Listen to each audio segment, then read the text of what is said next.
C'est de la merde. Je parle bien sûr de ce film.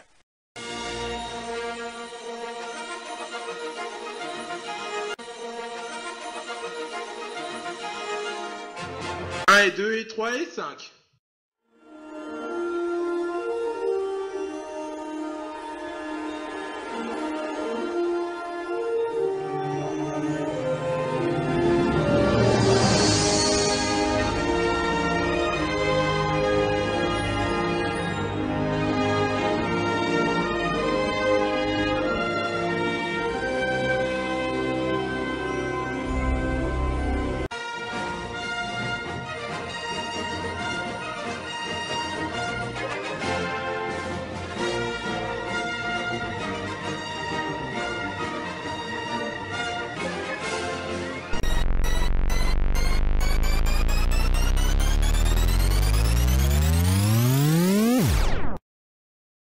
Bonjour, aujourd'hui on va parler d'un dessin animé basé sur le célèbre roman de Victor Hugo intitulé Notre-Dame de Paris. Cette adaptation a été faite par le studio australien Burbank Film Australia, qui a fait plein de dessins animés dans les années 80 basés sur des romans et des histoires classiques. C'est un studio à qui l'on doit une version animée de A Christmas Carol de 1982, l'histoire du vieil Ebenezer Scrooge, où l'animation et les dessins laissent à désirer, mais étonnamment c'est quand même l'une des adaptations les plus fidèles. Et puis Scrooge avec la voix de Tortue Géniale dans Dragon Ball, c'est juste assez cool. Il est né le divin enfant. Jouez, jouez au bois, résonnez le tambour. On lui doit également une adaptation sur Alice de l'autre côté du miroir de 1987, où Alice ressemble un peu à Saïda dans l'animé de Gundam, tiens. Et personnellement, j'ai grandi avec leur adaptation de Peter Pan, datant de 1988, en plus d'avoir grandi avec celle de Disney et celle de Steven Spielberg. La mise en scène était parfois marrante, Crochet était risible, regardez sa tronche, et Monsieur Mouche ressemblait à un singe et rejoignait le camp des gentils à la fin, je trouvais ça cool. Ceux qui ont vu cette version se souviennent sans doute de sa musique marquante et mémorable.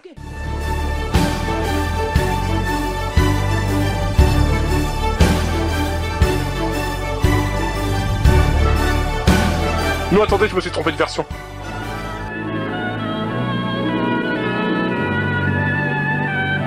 Voilà.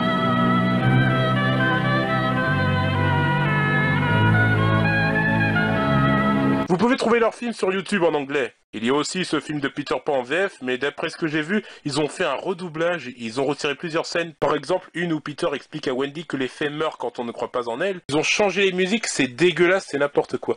En outre, la jaquette du DVD, c'est clairement de copier celle de Disney. Il faut dire que les réalisateurs de ce film étaient un peu des thugs, parce que certains de leurs films ont la particularité d'être les seules adaptations animées de quelques histoires, comme Les Grandes Espérances, Dr. Jekyll et Mr. Hyde, Nicolas Nickleby, Le Conte des Deux Cités. Ce que vous voyez là, c'est le tout premier dessin animé sur Notre-Dame de Paris. Il a précédé tout ça. Alors toi, tu dégages. Toi, ce sera peut-être pour une prochaine critique. Et toi, j'en sais rien, j'en vois vraiment pas l'intérêt. Bon allez, voyons ça, après tout on ne vit qu'une fois. Il n'appartient qu'à moi de m'accomplir, de décider de ma vie. Le film commence avec le début. Et aussi un plan sur la cathédrale, et un zoom sur la lune. Voici Quasimodo, qui mate Esmeralda qui est en train de danser du haut de la cathédrale, si on en croit ce plan dégueulasse où il est dessiné différemment. Voici Frollo, qui mate aussi Esmeralda, sauf qu'il fronce les sourcils sans raison, ça me rappelle quelqu'un. Quasimodo s'endort, et quand il se réveille, Frollo n'est plus là. Maintenant que cette scène d'exposition vous a montré que ces trois personnages sont établis et tridimensionnels, on passe au générique. Puis on passe au prêtre Frollo, et on voit déjà qu'il est méchant parce qu'il met des vents aux gens qui lui parlent. Bien le bonjour, Don Frollo. Bonjour, monseigneur. Le monstre! Il va ensuite dans son laboratoire secret et on constate alors que le doublage français du film est d'une très grande qualité. Ah, ça ne va pas! Je ne peux pas me concentrer! À chaque fois que je vois cette misérable fille, mon esprit s'embrouille. Je dois faire quelque chose. Ah, et après il y a des gens qui vont encore préférer la VO. C'est n'importe quoi. Frollo appelle Quasimodo pour l'aider à ne plus penser à Esmeralda. Tu vas m'aider. Oh jolie, espèce de sale petite bête. Pourquoi manges-tu ces horribles ordures, quand dans quelques minutes nous serons de retour à la cour des miracles? Jolie? Jolie? Mais Mais elle s'appelle pas Jolie, elle s'appelle Jali. C'est pas comme dans le livre. Vous faites n'importe quoi. Vous avez massacré le roman. Vous avez fait comme pour le film de Death Note. Vous avez massacré l'œuvre de Victor Hugo. Il doit se regarder dans sa tombe. Attrape-la!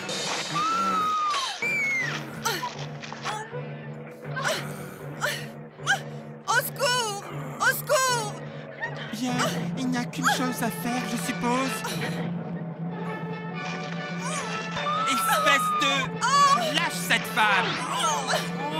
Je précise que dans la VO, on entend l'hymne français.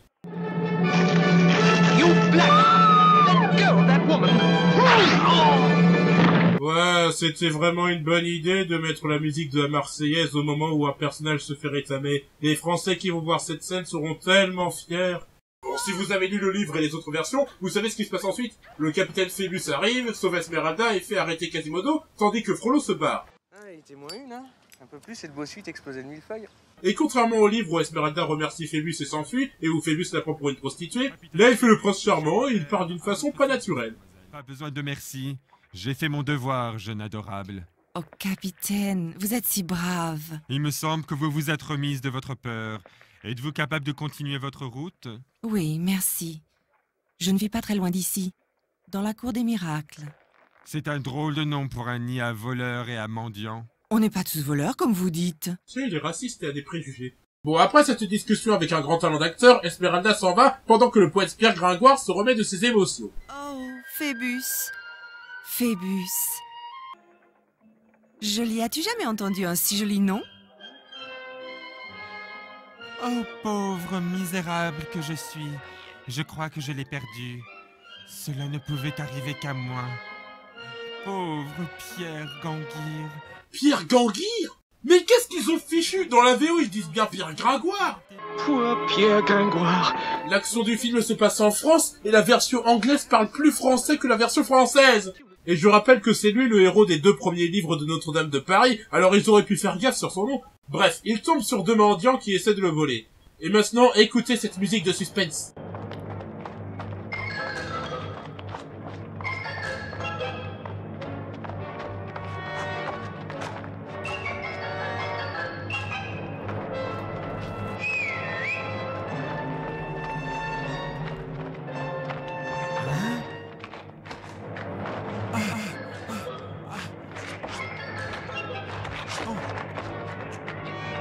Pour semer les 2 bandits, ils se cachent dans la cour des miracles, repère des bohémiens qui se font passer pour des aveugles et des cul-de-jets pour arnaquer les Parisiens, et ils se retrouvent dans la tanière de Clopin, qui est un perroquet, parce que je suppose que les scénaristes aimaient les pirates, et qui est beaucoup moins sympa que dans la version de Disney, et beaucoup moins drôle que dans Quasimodo del Paris. Malédiction! Malédiction! Malédiction! Attention! Quasimodo!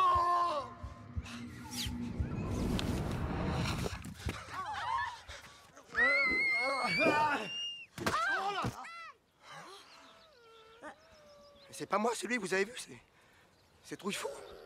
C'est sa malédiction. De nos jours, les apparences de la culpabilité sont suffisantes pour les magistrats.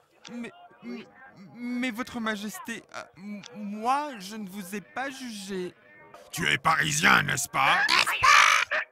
Oui, votre majesté. Alors tu es aussi coupable que le reste de cette ville de nous mal juger, moi et mes amis. Vous êtes américain? Oui? Alors vous êtes pour la guerre en Irak? Non. Vous êtes pas américain alors? Bah si. Alors vous êtes pour la guerre en Irak? Non. Bah donc vous êtes pas américain? Clopin lui fait donc passer un test pour lui permettre de rejoindre les bohémiens, sachant qu'il sera pendu s'il ne les rejoint pas. Le test consiste à fouiller les poches d'un mannequin pendu et à retirer une bourse sans qu'on entende le bruit des sonnettes qui s'y trouvent, sinon il sera pendu. Et évidemment, comme le mannequin a plein de sonnettes sur lui, c'est impossible de réussir, et comme Pierre Gringoire est un boulet, il foire le test. Heureusement pour lui, Esmeralda arrive en 2 ex-machina style et rappelle à Clopin qu'il y a une règle qui indique qu'un homme doit être épargné s'il se marie avec l'une des bohémiennes. Mais apparemment, à part Esmeralda, toutes les femmes du groupe sont des connasses, puisqu'elles veulent le laisser crever. Et Clopin n'est pas mieux, puisqu'il se contente de proposer Pierre Gringoire à seulement 2 d'entre elles avant de s'apprêter à le pendre. Bon, vous connaissez l'histoire, Esmeralda décide de l'épouser parce que c'est le seul truc qui empêche la pendaison. Tu veux te marier avec ce ringard? Je me marie avec lui. Casse ça sur le sol et la femme est tienne pour 4 ans. C'est ton devoir de la nourrir et de l'habiller jusqu'à l'expiration du contrat.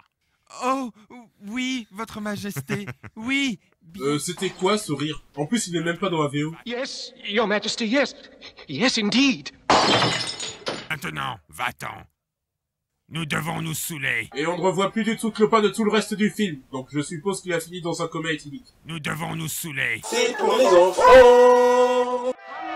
Je suis sûre que tu comprendras quand je te dis que ce mariage n'en a que le nom. J'ai fait ce que j'ai fait pour te sauver de la pendaison, pour aucune autre raison. Mon cœur appartient à un autre. Ah, ça, c'est la réaction de quelqu'un qui réalise qu'il est tombé dans la friendzone et que c'est inévitable. As-tu jamais entendu le nom de Phébus? Qu'est-ce qu'il veut dire? En latin, ça veut dire soleil. Phébus Apollon. Wow, la musique est trop forte, là. Qu'est-ce que vous avez foutu au mixage? Un fan de beurre ou un parodiste mixe beaucoup mieux que vous. Et en plus, dans la VO, c'est même pas le même problème, ni la même musique. It's a Latin word meaning sun. Phoebus Apollo was the Roman sun god. Phoebus, a god. Après, on passe à Frollo qui retourne dans son laboratoire, mais qui reçoit la visite de l'archevêque, qui lui reproche de faire de la magie dans son labo, et qui lui explique que le bossu va être jugé. Du coup, ils discutent, et ça parle, et ça parle, et ça parle, et ça parle.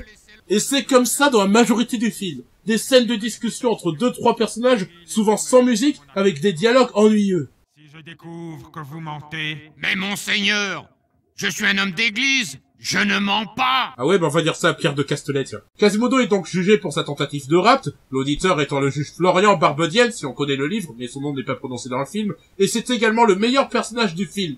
Je vous jure, je crois que c'est impossible de voir le film sans rire quand il apparaît. Monseigneur Président, nous sommes ici pour... Monseigneur Président.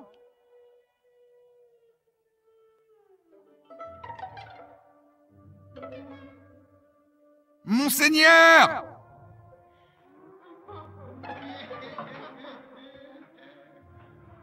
Oui, monsieur Chamalou. Nous sommes ici pour le cas de Quasimodo, le sonneur de Notre-Dame. Ouais, j'aurais réagi de la même façon si on m'avait dit que l'un de mes proches continuait de regarder Secret Story à chaque diffusion.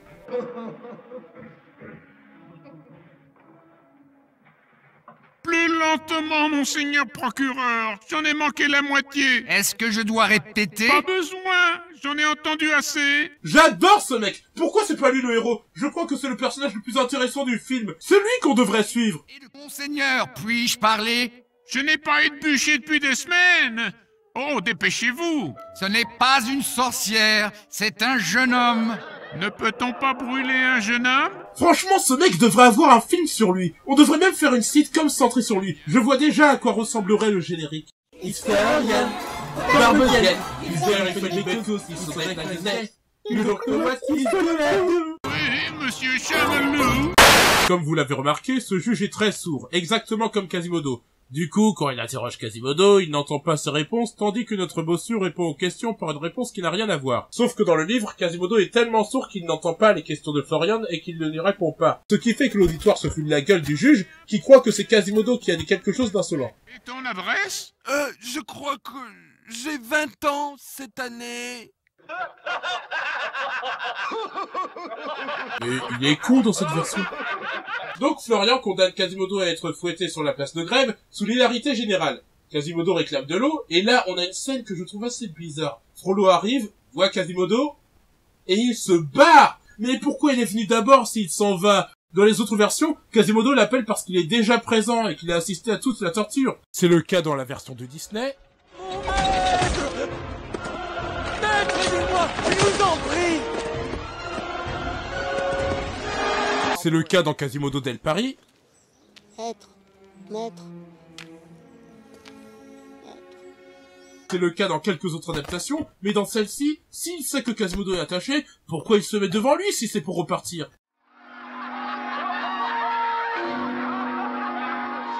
Maître, de l'eau. Ah bah, j'avais pas bien vu.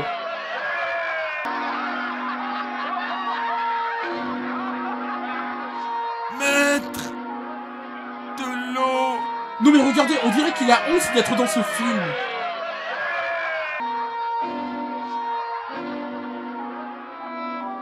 bois, mon bon. Eh, J'ai soif, j'ai soif. donnez-lui un peu d'eau. Ou un coca light. Tiens, bois. Alors Esmeralda profite que l'attention du public soit tournée vers elle pour faire son numéro avec sa chèvre et Pierre Gringoire, même si dans le livre elle le fait plusieurs semaines après le châtiment de Quasimodo.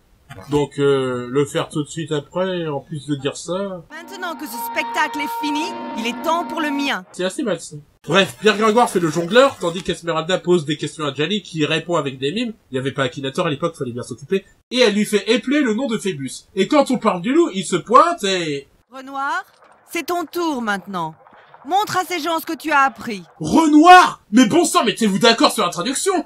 D'abord c'est Pierre Ganguire ou je sais pas quoi, et maintenant c'est Renoir! Mais c'est quoi votre problème avec le nom Pierre Gringoire? Gringoire, it's your turn now. Et au passage, est-ce que vous avez remarqué quelque chose au niveau des dessins et des graphismes? Y a rien qui vous paraît familier? Non? C'est Scooby-Doo! C'est le style visuel de Scooby-Doo! Je ne parle pas des dessins animés récents, je parle du premier. Scooby-Doo, où es-tu? C'est le même chara-design, le même look, la même animation, les mêmes putains de yeux noirs. Et ça ne sert à rien de vérifier, aucune des personnes qui a bossé sur ce film n'a bossé sur Scooby-Doo. Mais regardez, ça c'est Sammy, ça c'est Scooby-Doo, ça c'est Daphné, ça c'est Fred, ça c'est Vera, et ça c'est les méchants. Je vous assure, ça ressemble tellement qu'il suffirait juste de placer les répliques cultes de Scooby-Doo dans le bossu de Notre-Dame, et on pourrait confondre. Scooby-Doo, j'ai peur.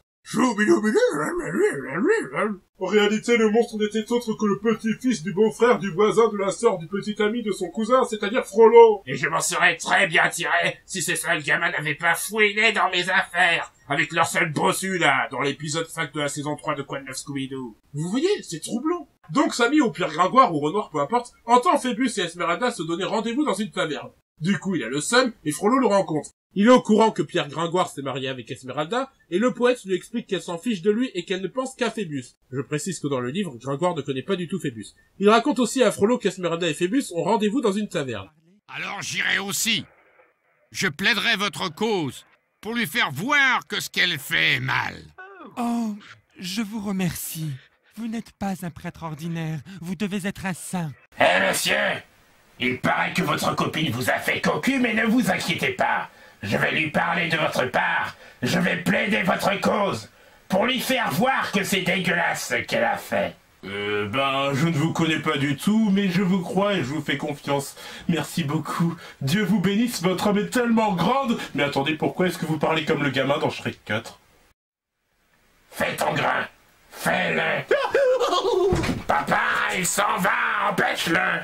Maintenant, dites-moi où ce rendez-vous aura lieu. Et c'est la dernière fois qu'on voit Pierre Gringoire. Ouais, il disparaît complètement du reste du film après cette scène, sans résolution, il n'est plus du tout mentionné, même si c'est le personnage qu'on a suivi dans le premier acte du film. Frollo va donc à la taverne où Esmeralda et Phébus viennent de se retrouver, et il poignarde ce dernier. Elle tombe dans les vapes, et quand elle revient à elle, elle se fait arrêter par des soldats qui l'accusent du meurtre de Phébus. Et l'un d'eux, qui ne se pose pas de questions en voyant Esmeralda chialer en répétant le nom de Phébus, a des jambes incroyablement grandes, on dirait celles de Kermit. Et il l'accuse sans aucune preuve. Et ouais, le bénéfice du doute, ça n'existait pas à l'époque. C'est comme quand il y a des tensions et des accusations dans un groupe Skype. Le juge n'est pas le même que celui qui était sourd et qui a jugé Quasimodo, mais bizarrement, c'est le même procureur. Où est passé Florian, le meilleur perso du film? Est-ce qu'il a été viré parce que le procureur n'en pouvait plus de lui? Oh, dépêchez-vous! Ce n'est pas une sorcière, c'est un jeune homme. Ne peut-on pas brûler un jeune homme? Il avait l'air d'en avoir vraiment marre de lui. Est-ce qu'il a tué? Est-ce qu'il est mort? Les scénaristes auraient osé supprimer notre personnage préféré? Non mais je croyais que c'était le bossu de Notre-Dame, pas Game of Thrones, merde!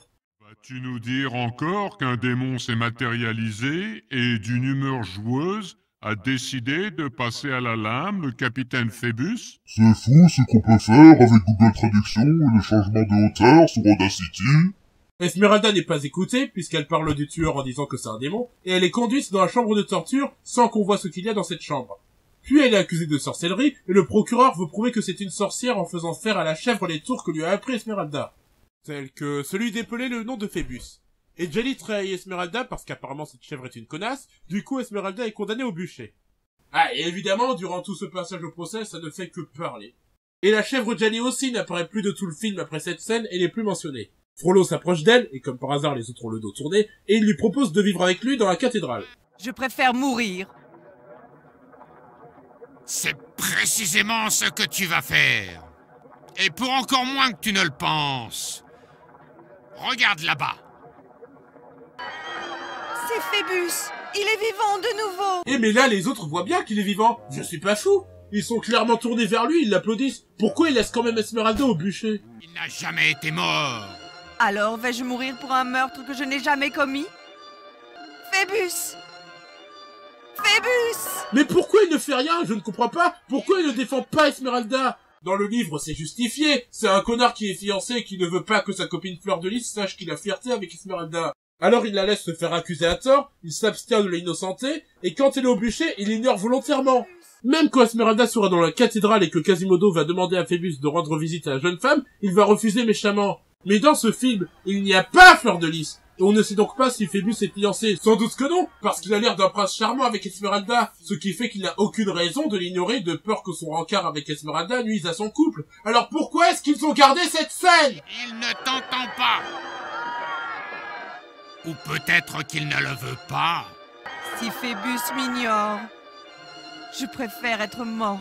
Ça aurait été plus compréhensible dans le livre. Pardon d'insister là-dessus, mais ça n'a aucun sens. Pourquoi les scénaristes ont laissé la partie où Phébus met des voix à Esmeralda, alors qu'ils ont retiré tout le reste avec Fleur de Lys? Bon, Quasimodo a assisté à toute la scène et va sauver Esmeralda.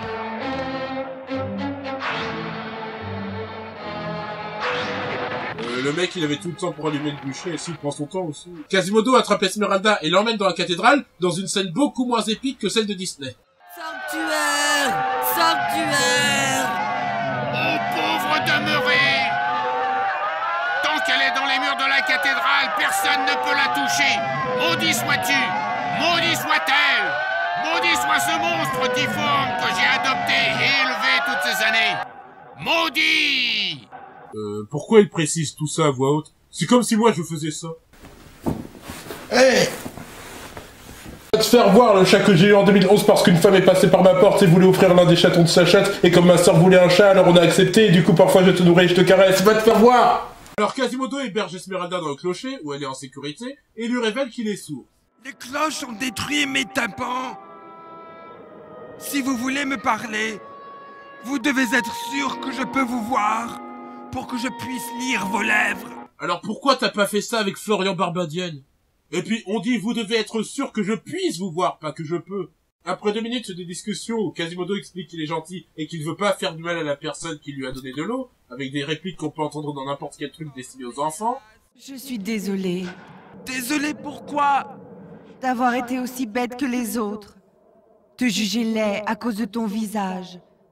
N'avoir jamais vu ce qui est vraiment beau. Ton âme. J'y suis habitué. Ça ne me dérange plus. Je n'ai qu'un seul regret. Je suis si triste de n'avoir qu'un seul œil. Mais sûrement un œil est mieux que pas du tout. Non, si je n'en avais pas, je ne verrais pas combien je dégoûte les gens quand ils me regardent. Ouais, c'est une réplique assez profonde en fait. Voyons comment le film va développer le sentiment d'inconfort de Quasimodo. Ah bah non, il se barre juste après. Et Frollo en profite pour surprendre Esmeralda et lui reprocher de l'obséder avec ses danses. Et ça parle encore, avec Esmeralda qui prononce sa réplique la plus intelligente du film. Tu as ensorcelé mon esprit, m'a distrait de mes études, rempli mes nuits de rêves inutiles. Pas moi! Je ne vous ai vu qu'une ou 2 fois. Je ne vous connais pas. Comme elle refuse de se soumettre à Frollo, celui-ci pense qu'elle est possédée et s'apprête à la tuer, mais Quasimodo la sauve. Frollo est donc interrompu dans sa tentative de meurtre, mais il réussit à faire culpabiliser Quasimodo en lui rappelant qu'il a élevé et éduqué et à convaincre Esmeralda qu'il va continuer de la faire chier. Le lendemain, ou bien quelques heures après, je ne sais pas, Quasimodo donne à bouffer à Esmeralda et lui dit de faire gaffe à Frollo. Esmeralda en a marre de rester cloîtrée et toute seule dans une pièce, alors le bossu va faire sonner les cloches pour lui faire remonter le moral. Mais alors, il remarque par la fenêtre que la cathédrale est assaillie par les Parisiens, même si dans le livre ce sont les Bohémiens qui veulent sauver Esmeralda. Regardez-moi ça. C'est le bossu. Regardez ce monstre-là. C'est le bossu. Attrapez-le, c'est un bossu. C'est le bossu. Attrapez-le, regardez-moi ce monstre. Attrapez-le, c'est le bossu. Celui là-bas, voyez, le voilà. Attention. J'en reviens pas. Même dans les voix d'ambiance, la VF arrive à étonner. Entre la voix modifiée à la François Pérusse, la version envers les bossus, les répliques mal écrites qui semblent improvisées, et le fait qu'ils s'en prennent à Quasimodo plusieurs heures après qu'il ait emporté Esmeralda, il y aura toujours des choses à redire.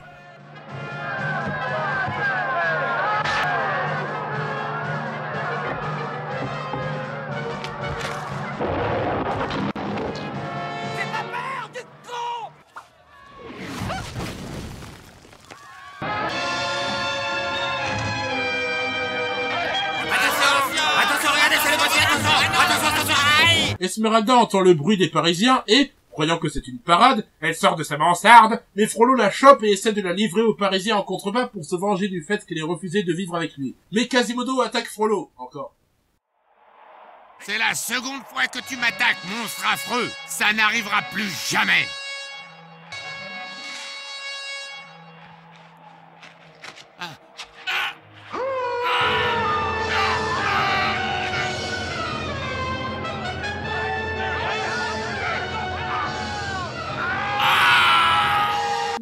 Un personnage opprimé et difforme qui a aidé son maître à faire de vilaines actions, mais qui finit par s'opposer à lui, à le soulever et à le jeter dans le vide, ce qui provoque une chute mortelle à son maître. Ça me rappelle quelque chose.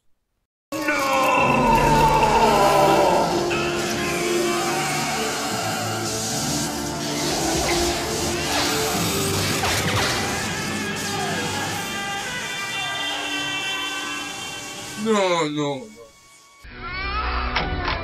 Lâche-moi, pose-moi terre, mauvais idiot. Non, non, non.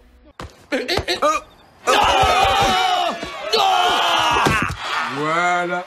Mais soudain, quelque chose d'inattendu se produit. Silence, silence, populace. C'est le capitaine Phébus. C'est Phébus. Phébus.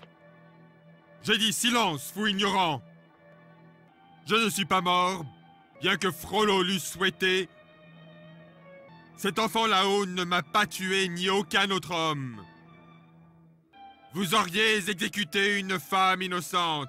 Pourquoi il a pas dit ça plus tôt? Vous vouliez juste faire un rebondissement débile? Et puis qu'est-ce qu'il en sait qu'elle n'a jamais tué quelqu'un? En fait, j'ai donné de la drogue à des enfants et j'ai flirté avec vous alors que je suis marié. Mais c'est pas grave, personne n'est parfait. Mais aussi, je suis enceinte et vous êtes le père. Sorcière! C'est la sorcière! Oui, jette-la!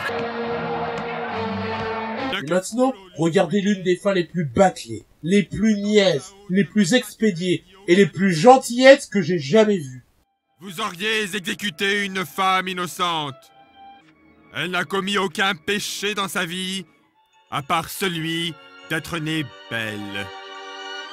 Et toi, mon cher Quasimodo, tu es coupable du même crime. Ton corps n'est peut-être pas parfait. Au-dedans, tu es le plus beau, le plus innocent des hommes qui soient jamais nés.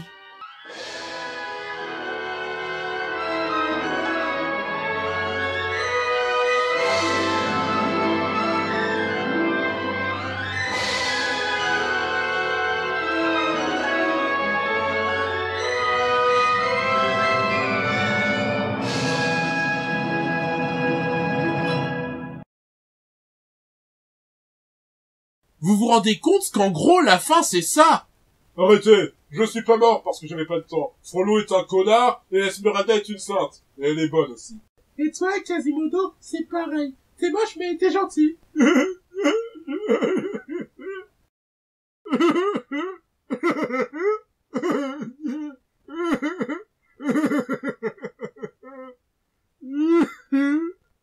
Yes.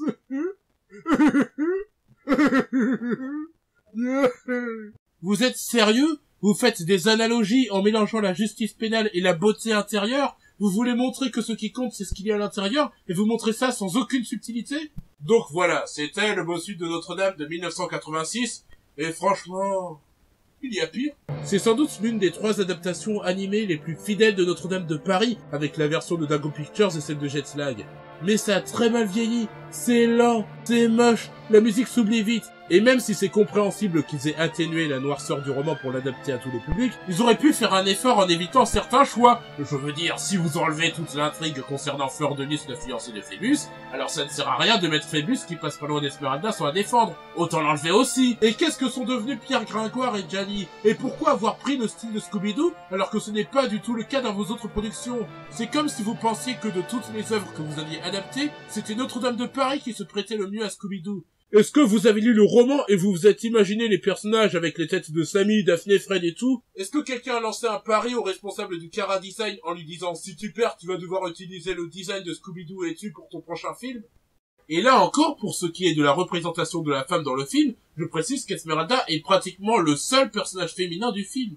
Les autres, c'est juste les bohémiennes qui ne veulent pas épouser Pierre Gringoire. Son cas n'est pas aussi insultant et sexiste que Pocahontas dans Pocahontas le retour de John Smith, et le fait qu'elle apparaisse plus longtemps à l'écran que l'indienne fait que sa personnalité est plus définie. Si toutes les deux sont des victimes qui répètent tout le temps le nom du mec dont elles sont amoureuses et qui se mettent à l'écart quand deux hommes se battent, Esmeralda est beaucoup moins agaçante. Mais Esmeralda, c'est quoi au final dans ce film? C'est juste une jeune femme naïve qui est obsédée par un gars qu'elle n'a vu qu'une seule fois et qui a des préjugés sur les bohémiens, comme dans le bossu de Notre-Dame 2 en fait, qui insulte sa chèvre, qui prend pitié de Pierre Gringoire, mais qui en même temps s'empresse de lui briser le cœur pour mettre les points sur les i, qui prend pitié de Quasimodo, mais qui en même temps le juge par sa laideur, même si elle s'excuse, et durant la majeure partie où on la voit, elle est accusée à tort et ne se défend qu'en répétant que le tueur de Phébus est un démon. Mais qui parle comme ça, sérieux? Surtout que quand elle voit Frollo en face d'elle quand elle est au bûcher, elle sait que c'est lui qui a agressé Phébus. Alors pourquoi elle continue avec le démon? Et puis Pierre Gringoire n'est pas mieux. On est censé s'attacher à lui, puisque c'est le protagoniste principal des 2 premiers livres du roman et d'une grande partie du premier acte de ce film, mais il n'a aucun charisme. C'est juste une grosse lopette, surtout quand elle dit ça. Mais votre majesté, moi, je ne vous ai pas jugé. Et Quasimodo, qui ressemble à un singe, désolé pour ce que je vais dire, mais si certains vont avoir pitié pour lui, il y en a d'autres comme moi que son sort va laisser indifférent. Surtout qu'il sourit quand les gens se moquent de lui lors de son procès et qu'il rigole avec eux. Il n'a pas grand chose pour lui, on sait juste qu'il est gentil, qu'il a été élevé par Frollo. Et tiens, Frollo justement dans cette version, même s'il est proche de celui du livre, c'est juste un gros naze manichéen qui râle tout le temps et qui est tout le temps en colère. Et quand il parle à Pierre Gringoire, il en fait des caisses. C'est impossible de savoir s'il désire Esmeralda ou s'il veut la convertir, sachant que vers la fin du film, il insiste sur le fait qu'elle refuse de faire pénitence.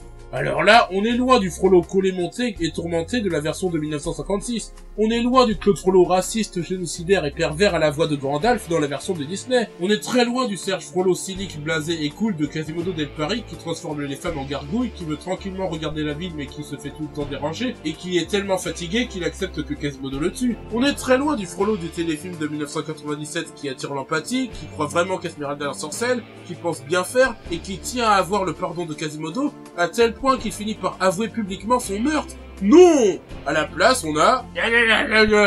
J'en ai marre de cette fille, je pense tout le temps à elle, je fais croire à des inconnus que je vais régler leurs problèmes de cœur. Je fais de l'exposition forcée en disant que j'ai élevé Quasimodo pendant des années simplement parce que le spectateur ne le sait pas.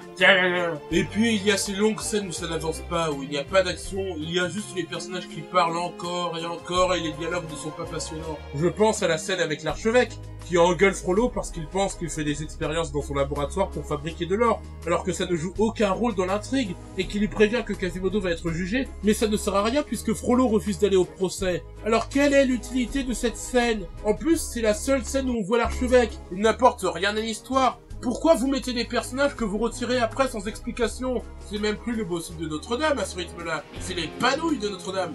Et vivement sa suite, les panouilles de Notre-Dame 2, le secret de la figuration. Oh mon Dieu. Mon Dieu, cette VF. Mr. Fox, qu'est-ce que t'attends pour en parler? On dirait que cet effet à la va-vite, souvent on entend les cris, les rires et les onomatopées de la VO en même temps que ceux de la VF, donc c'est mal mixé, c'est rarement synchro au mouvement des lèvres. Des fois on dirait qu'ils se contentent de traduire sans adapter au mouvement des lèvres. Your Majesty. Much better. C'est mieux. Mais vous voyez bien qu'ils continuent de bouger la bouche, alors pourquoi vous avez pas traduit par c'est beaucoup mieux ou je préfère ça? Et on sent bien que le casting est très réduit, parce que là où dans la VO on entend plusieurs personnes dans les scènes de foule, We have a visitor. Welcome to your town. Delighted to see you. Please make yourself at home. dans la VF on dirait qu'ils avaient seulement 4 ou 5 mecs pour toutes les voix masculines. C'est pour ça qu'il y a plusieurs voix qui se ressemblent. Et il y a aussi un manque d'articulation par moment, ce qui fait que quand Florian dit ça... Je n'ai pas épluché depuis des semaines. Eh bien, avant de faire cette vidéo, je croyais qu'il disait « Je n'ai pas épluché depuis des semaines ». Mon frère aussi. On a également un moment où Frollo passe du vouvoiement au tutoiement dans la même scène en s'adressant à Esmeralda. Quel bien cela fait-il de crier, croyez-vous? Pourquoi me faites-vous ça? Qu'ai-je donc fait pour être persécutée? Je vais te dire ce que tu as fait, petite vaniteuse. Tu as ensorcelé mon esprit. En sachant que dans toutes les scènes d'avant, il tutoyait Esmeralda. C'est comme Louis de Funès dans Hibernatus qui dit... Foutez-moi le con, je te tape. Et puis même au niveau des voix et du jeu, ça va pas. La comédienne qui fait Esmeralda parle comme si elle lisait un livre accompagné d'un CD audio sans avoir compris ce qu'elle a lu et sa voix est anormalement forte par rapport aux autres voix. C'est comme si la comédienne gueulait dans son micro ou bien que c'était une grosse erreur de mixage. Juste à temps pour la pendaison. Quel est son crime? Il s'est introduit dans la cour des miracles. Tu ne peux pas le prendre pour ça. Et puis parfois c'est n'importe quoi. Autant que Lopin a une voix classe dans la VO. What a delightful evening this has turned out to be. Voilà, rien à envier à Alan Rickman. Autant dans la VF, le mec qui a fait sa voix prend une voix rocailleuse et en fait des tonnes. Et le juge qui interroge Esmeralda a une voix grave et forte, un peu rocailleuse, proche des comédiens Henry Djanik ou de George Atlas. Et dans la VF, on dirait une voix modifiée numériquement. Celle de Frollo rend le personnage encore plus ridicule. Et Quasimodo sans commentaire. Je sais qu'il est censé parler de la même façon que les gros simples d'esprit dans les dessins animés pour enfants. Et c'était quoi cette idée de parler comme un STMG en PLS sur une assiette de faïence? Limite, Pierre Gringoire et Florian Barbedienne sont les mieux doublés. Alors, si vous trouvez ce film, jetez-y un coup d'œil, parce que comme je l'ai dit tout à l'heure, il y a pire.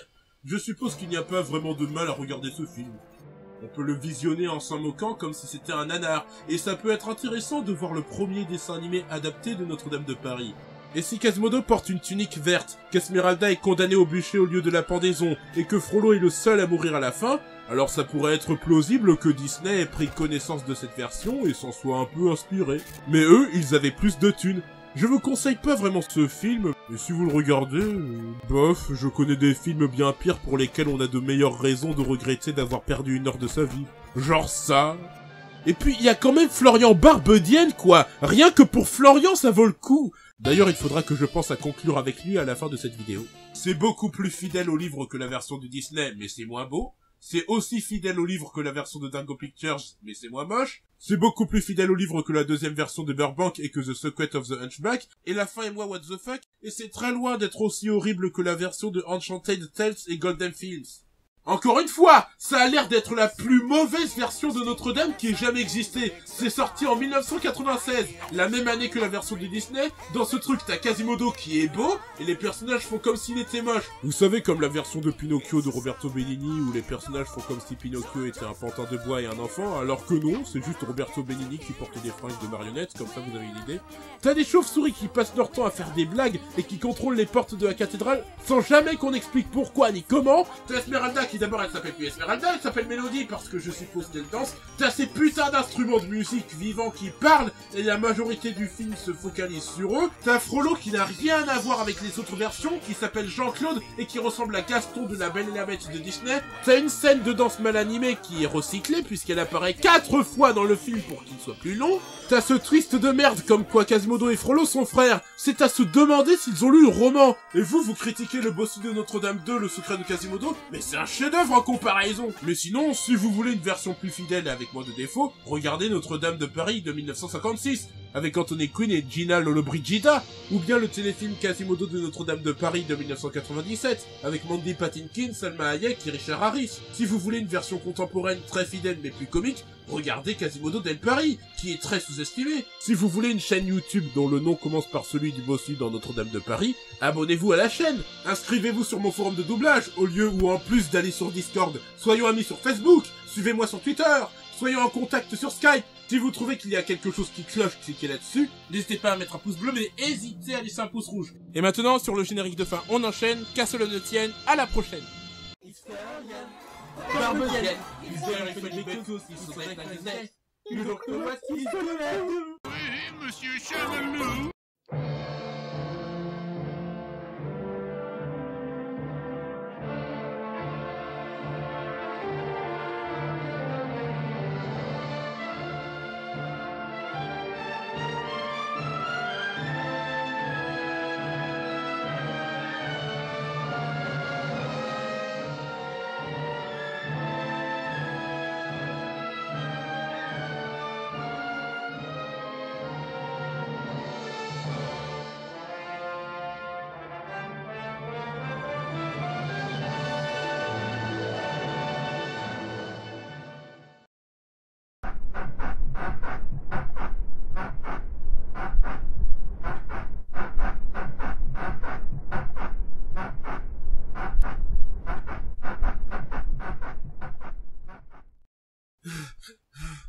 Et Florian, tu veux que je continue à pousser des cris de jouissance? Pas besoin, j'en ai entendu assez.